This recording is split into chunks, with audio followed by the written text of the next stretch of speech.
Hi అండి. కొబ్బరి దొండకాయ వేపుడు చేస్తున్నా. స్టవ్ ఆన్ చేసి కడాయిలోకి అరకప్పు ఆయిల్ వేసుకోవాలి. సన్నగా పొడవుగా కట్ చేసుకున్న దొండకాయ ముక్కల్ని బ్యాచెస్ కింద డీప్ ఫ్రై చేసుకుని ప్లేట్లోకి తీసేసుకోవాలి.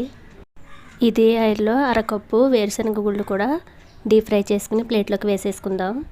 ఇప్పుడు వేరొక కడాయిలోకి 1 టేబుల్ స్పూన్ ఆయిల్ వేసుకుని ఆయిల్ హీట్ అయ్యాక జీలకర్ర, ఆవాలు, తుంచిన ఎండుమిర్చి వేసుకోవాలి. 2 రెమ్మల కరివేపాకు, 2 వెల్లుల్లి రెబ్బలు దంచుకుని వేసుకుని వేయించుకోవాలి.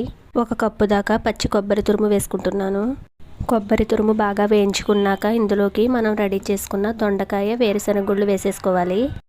రుచికి సరిపడే సాల్ట్, చిటికెడు పసుపు, స్పైసీనెస్కి తగినంత కారం వేసుకుని పచ్చివాసన పోయే వరకు బాగా ఫ్రై చేసుకోవాలి. కొబ్బరి దొండకాయ ఫ్రై అయితే రెడీ అయిపోయింది. వీడియో నచ్చితే లైక్ చేయండి.